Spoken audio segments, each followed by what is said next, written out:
kita harus tes dulu. Topi dulu buka. Ini tes tapi. Gitu. Salahnya Banda. Iya. Bapak. Selamat datang di Padang Merah. Ibu, selamat datang di Padang Merah. Siap-siap lagi, Pak. Samsudin, apa kabar? Alhamdulillah baik. Mari. Saragi, sama kita Saragi. Sehat. Sudah berapa lama? Pak Kabanera. Sampai juga, Pak. Aman, Pak. Siap. Mari, selamat datang.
Tapi saat ini rumah ini dikelola oleh Yayasan Warisan Budaya Banda atau saat ini dikelola oleh pemerintah. Tapi sesungguhnya bangunan milik pemerintah. Oh gitu ya.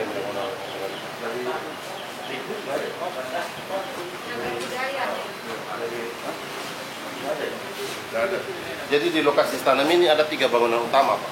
Ini salah satunya, namanya Pak Presiden. Tidak, ini kondisi awal ini Pak, bangunan ini. Ini kondisi awal seperti ini, rusakan. Lalu kemudian diperbaiki oleh Yayasan Pahia. Lalu saat ini dikelola oleh keluarga di Salwi. Tetapi sesungguhnya bangunan ini masih satu kompleks, masih milik pemerintah. Pemerintah ya.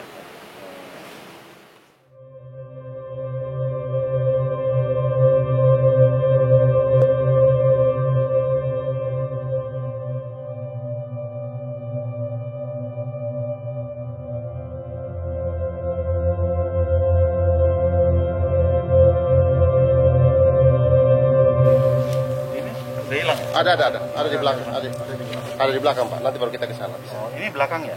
Iya. Sebenarnya patung ini dulu di depan. Terus? Cuma dipindahkan ke belakang. Yang mindah? Dulu Pak almarhum di Salwi.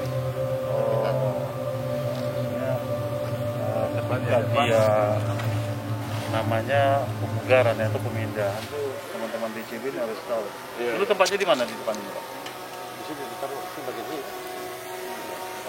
Karena pasti karena patung ini nggak mungkin ada di belakang kan iya, aslinya. pasti dia harus di depan. Iya Pak. Termasuk residen. Iya. Tapi kalau untuk bangunan sendiri cuma 0,45 hektar. Iya. Sedangkan di depan itu ada kurang lebih sekitar 9.000 meter persegi.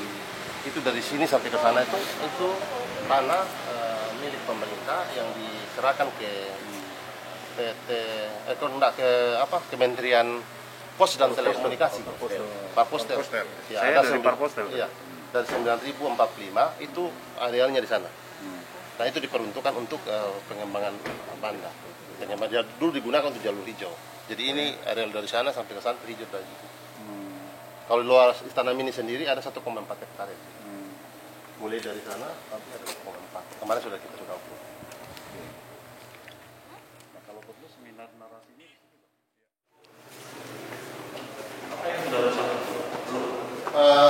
ini kan kemarin sudah sempat bocor, cuma sepertinya sudah diperbaiki. Cuma memang bangunan ini harus dirawat. ini ditaruh di luar saja. Iya, itu tetap di luar, Pak. Taruh di luar.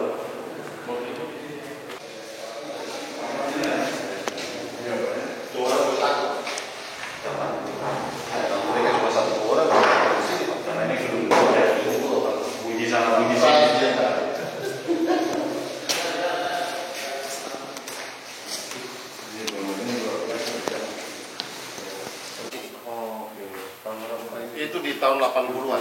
80 dari mulai dari tahun 60-an itu camat di sini. Jadi berkantornya di sini, Pak.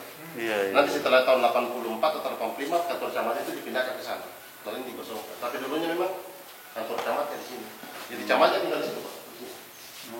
Kantor camatnya itu. Iya. Ini gubernurnya.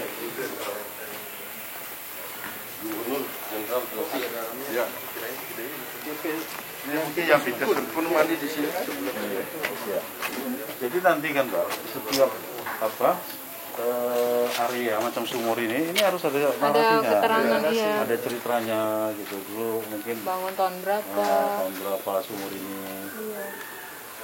Di kamar-kamar itu. juga ke Sumantri Jadi juga. zaman Belanda dulu Pak Aris, apa fungsinya gedung ini dulu? Ditanam ini sebagai tempat apa dulu? Gubernur Jenderal kan? Oh, Iya, iya, jenderal, pusat ya. pemerintahan kan Pak. Dulu kan Oke. masa kolonial Belanda kan Iya. banyak kan termasuk ibu kota provinsi. Iya betul. Iya, iya. Betul itu Pak. Masa kolonial Belanda kan ibu kota provinsi biasanya. Makanya dari semua ini rempah-rempah kan lewat sini semua. Kalau yang penting bersejarah, kantor gubernur pernah dibuat oleh Belanda waktu itu. Kalau sudah itu ada beberapa gubernur yang tinggal di sini. Ya, kita lahir di sini juga. Tahu bahasa Inggris dengan tempat ini karena waktu kecil, waktu Om Des lagi ada, banyak wisatawan. Ini termasuk satu destinasi yang luar biasa orang datang. Cuma ini kita juga mengalami bahwa dari sekarang kan yayasan sudah tidak Tadinya dikelola yayasan apa ini? budaya Banda. Yayasan Budaya Banda. Iya, jadi Banda ini direstorasi dan revitalisasi oleh Pak Des kembali 1974. Setelah itu dia mengangkat beberapa tempat-tempat sejarah seperti rumah-rumah pengasingan, rumah-rumah peninggalan peninggalan Belanda. Setelah di samping itu ada budaya diangkat banget. Jadi itu yang kita mungkin agak ucapkan terima kasih buat Des sendiri. Nanti saya pikir juga selain dari sini ada sebelah kanan juga itu rumah deputi, wakil daripada gubernur dan di sebelah kantor. Jadi ketika Belanda sudah menguasai Pulau Banda semua, dulunya itu kantor VOC itu dibikin benteng-benteng, sehingga ada satu yang namanya VOC Pirwan. Itu ada satu jembatan yang langsung ke Benteng Masau, di mana mereka punya kantor situ, rumah di situ. Cuma waktu Belanda sudah menguasai, ketika selesai dengan menguasai, dia pikir sudah aman. Bandera di tempat administratif di sini, karena apa? Ada air bersih. Air bersih. Tempat lain tidak ada air bersih, harus air tawar loh Pak. Dari sungai. Ada bungker-bungker nggak dulu yang pernah dibangun? Ada yang menghubungkan Benteng Masau sama Iya, ada ya. iya. Makanya saya pikir itu. Terowongan itu. terowongan. Kalau ada waktu sempat hari ini kita bikin jalan-jalan kecil di Kota Nera. Ini abad 18 Belanda bikin kota Eropa kecil. Maketnya ada, nanti saya kasih tunjuk, dan juga ada gambar-gambar tua ini. Ada tempat 5 tahun yang lalu ada satu wisatawan dari Belanda Pak. Dia punya orang tua pernah kerja di sini. Waktu saya punya hotel, dia bilang, Pak Bah, saya kasih dokumen berharga. Tadi malam saya kasih tunjuk buat Bapak ini. Mungkin ini sebagai referensi interiornya dulu, atapnya bagaimana. Ya. Punya nggak cerita peran orang Indonesia yang menjadi menarik di sini? Orang Indonesia, kalau tadi Bapak cerita orang Belanda kan? Iya. Orang Indonesianya apa di sini? Ya artinya kan dari nama utama, nama ini kan sebenarnya kantor gubernur. Ketika Hatta datang ke sini, Hatta menggantikan nama. Hatta diasingkan atau apa dari sini? Diasingkan Pak, karena 1936 ada beberapa tokoh nasional yang diasingkan sini. Iya, tapi samping itu juga ada tokoh-tokoh ulama-ulama besar dari Blitar, dari Solo, dari Semarang.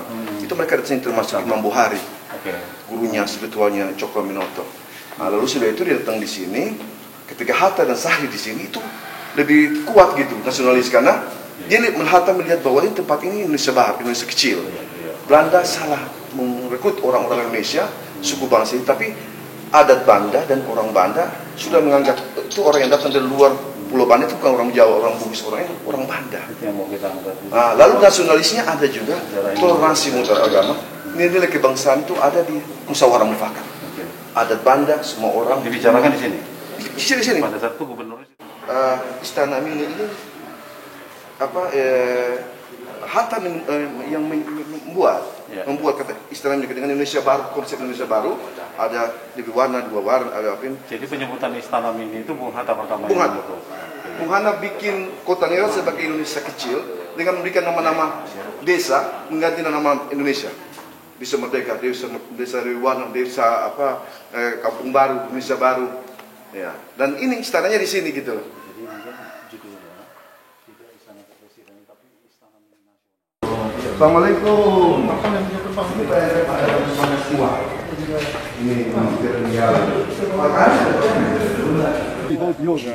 Ini dari Luxembourg. Waktu dulu Luxembourg sama Belgia lagi satu sama Nederland. Ya. Jadi ini mereka bikin dari sana dengan membawa kapal-kapal kargo sampai sini, mereka taruh di sini. Iya. Menarik nih. Ini lambang simbol. Ya binatang sebagai lambang kekuatan spiritual. Ya, kita juga di Majapahit kan begitu. Suka jamaah dia gunakan lambang-lambang itu. Sekarang kan laki-laki tenaga kuda karena ada di Spanyol, tapi dia mau datang karena orang tuanya. Hari ini saya sudah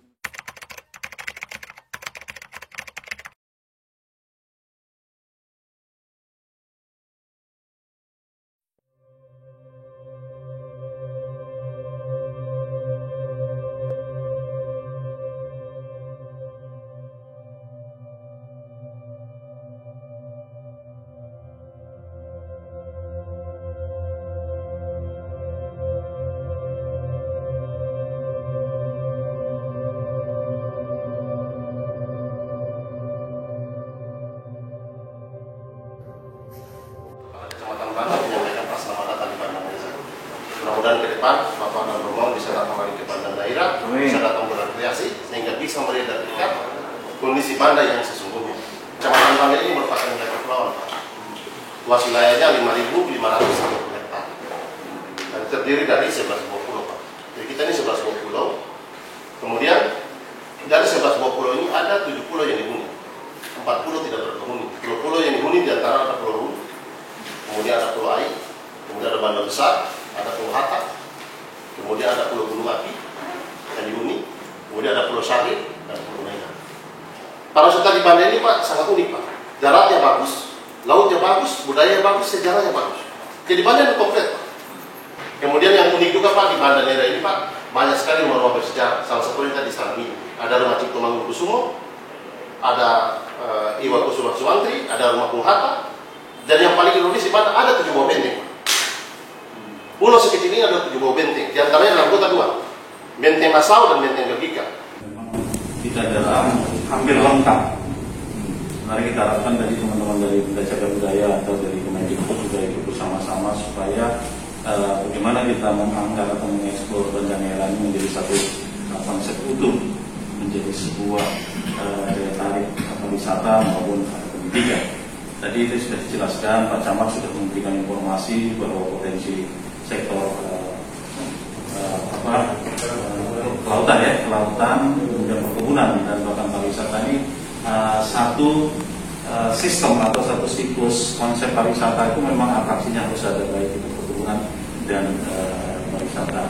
Ini kami akan mengajak ini semua untuk bisa ikut berperan di dalam membangun dan mempercepat konsep usulan dari pemerintah Provinsi Maluku, Banda Neira atau Istana Mini atau Istana Kepresidenan nanti, karena narasinya sementara sudah dibuat, makanya harus kita sempurnakan. Tematik daripada istana ini harus jelas, karena kejelasan dari tematik ini akan mempengaruhi semua konsep yang akan disusun oleh teman-teman dari Bappenas, baik itu infrastruktur dan hubungan lainnya, termasuk infrastruktur udara. Jadi kami sempat lihat memang kalau lihat potensi yang ada, memang harus cepat kembangkan, Pak. Ya. Karena Banda Neira yang ada dalam pikiran saya tadi itu sebuah kecamatan yang mungkin kalau kita kembangkan ini cukup panjang ceritanya. Tapi setelah saya lihat, ini nanti Mas Rafi sebenarnya ini bisa lebih cepat gitu ya. Hanya konsistensi dari kita semua, terutama tadi sudah disampaikan Pak Kepala Dinas. Apapun bagusnya program pemerintah kalau tidak diiringi kekuatan respon masyarakat itu juga semuanya sudah gitu ya. Pak Gubernur Maluku sudah menetapkan sebagai lokomotif pariwisata Maluku. Jadi tadi Pak Camat sudah memberikan banyak data untuk kita. Sambil jalan saya bilang, Pak Gubernur, info begini, Pak Gubernur, saya antar sampai di kelas bisnis. Beliau duduk, beliau bilang, Banda, dan tugas kau jadikan istana ini istana presiden. Udah saya berproses terus.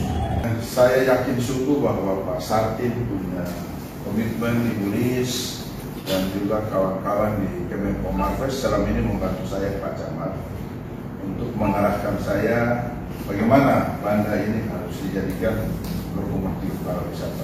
Saya yakin sungguh bahwa Pak Sartin punya komitmen Ibu Lis dan juga kawan-kawan di Kemenko Marves selama ini membantu saya Pak Camat untuk mengarahkan saya bagaimana Banda ini harus dijadikan lokomotif pariwisata. Bahwa penerbangan yang ke Banda seperti yang kata kemarin saat itu dibiayai oleh British Pak, subsidi. Jadi ada 12 rute, salah satu rutenya yang ke Banda. Jadi kalau nggak salah 2 kali seminggu Pak, yang Senin dan Jumat. Dan yang satu ini memang hari yang Senin itu ditarik sini karena maintenance di Sabtu. Memang perhubungan pun sangat concern untuk membangun wilayah timur. Terbukti dengan rencana pembangunan di Ambon Newport dengan Limbu. Jadi betul sekali pemerintah Kementerian Perhubungan dan Kementerian Perhubungan Laut khususnya dalam bidang laut sangat concern untuk ini. Apalagi nanti sudah terjadi pembangunan dan ini menjadi objek pariwisata yang sangat besar. Pasti semakin banyak nanti kapal-kapal pinisi yang dari asing, yang dari luar akan transit di sini. Kami dari Bappenas pertama menyampaikan bahwa usulan Istana Mini itu sudah sampai ke Lapor Group, waktu itu Gubernur yang menyampaikan, dan Bappenas sudah akan membahas lebih lanjut itu di dalam Musrenbang Nasional. Nah itu, lalu yang kedua seperti yang disampaikan tadi oleh Pak Sartin, bahwa kita nih membutuhkan tidak hanya perencanaan untuk Istana Mininya, karena itu bagian dari cagar budaya, tapi kita perlu satu kawasan.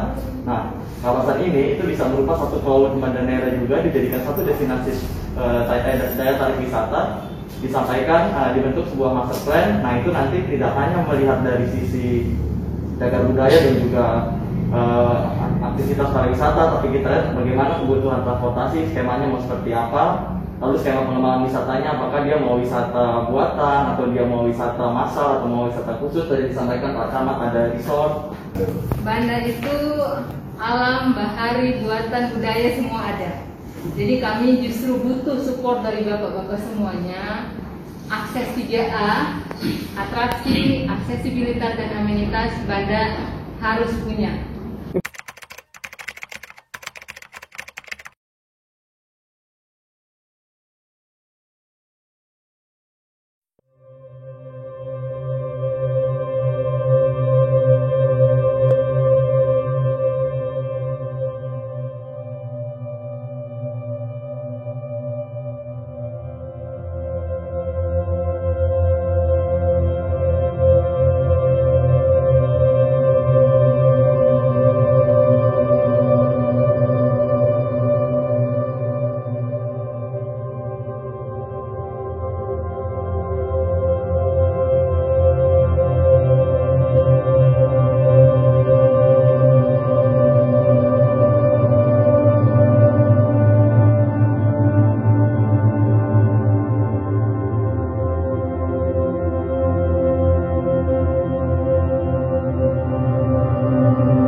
Pertama saya sampaikan dulu tentang Bandanera ini ya.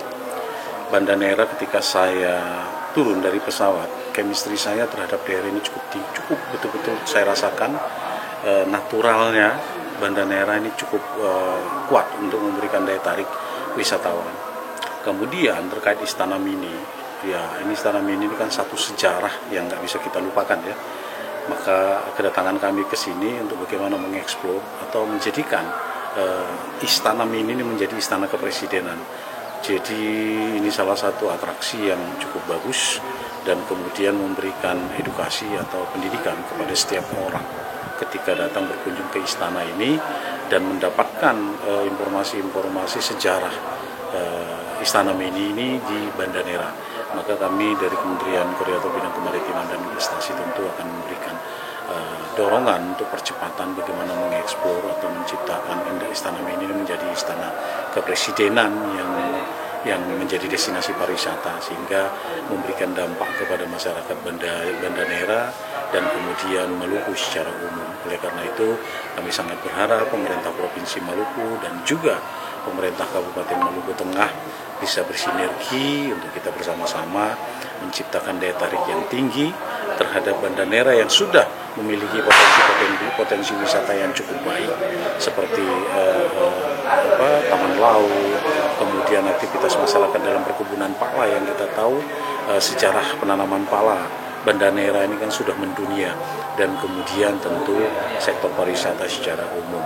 Oleh karena itu kami berterima kasih kepada pemerintah dan masyarakat untuk kita bersama-sama membangun Banda Neira ini sebagai destinasi pariwisata unggulan ke depan. Terima kasih Pak. Banda Neira hari ini kami bersama dengan tim dipimpin oleh Pak Asisten Deputi Pembangunan Ekonomi Kreatif Kemenko Marves mengunjungi lokasi ini yang diusulkan sebagai istana kepresidenan di wilayah timur Indonesia, bersama dengan tim lainnya dari Bappenas dan juga Kemenhub dan Kemendikbud kebetulan berhalangan, dan kami lihat potensinya begitu besar khususnya wisata dan sejarah yang kuat di tempat ini itu perlu dibangun kembali menjadi kekuatan daya tarik wisata khususnya di Banda Neira. Jadi destinasi wisata di sini begitu luar biasa dan kiranya bisa dibangun ke depannya, dibangun amenitas, aksesibilitas, transportasi semuanya harus mendukung lokasi ini menjadi destinasi wisata yang mudah untuk dijangkau dan khususnya untuk masyarakat supaya lebih baik berkembang ke depannya. Terima kasih. Dengan perubahan status Istana Mini menjadi Istana Presiden di Banda Neira, harapan kami ini menjadi salah satu magnet untuk meningkatkan kunjungan wisatawan. Dengan adanya peningkatan kunjungan wisatawan, diharapkan terjadi peningkatan ekonomi di masyarakat. Akhirnya kesejahteraan masyarakat Banda dapat terpenuhi. Karena Istana Mini merupakan salah satu peninggalan sejarah, sehingga terkait dengan bangunan sejarah yang ada di Banda Neira ini, kebanyakan tidak ada perawatan seperti perawatan dalam artian yang dilihat oleh pemerintah. Tapi kalau mau dilihat ini kan bangunan sejarah, baiknya ada lirikan dari pemerintah supaya bangunan-bangunan sejarah tersebut itu bisa terawat dengan baik. Terus untuk dampak positif, kita berharap dampak positif di masyarakat Banda, mungkin Istana Kepresidenan di Banda Neira, di Istana Mini terutama, mungkin bisa membuat masyarakat Banda terkait dengan penghasilan dan lain seperti apa orang wisata sejarahnya dan pengelolaan dan sebagainya dapat dimaksimalkan dengan baik. Terima kasih. Wassalamualaikum.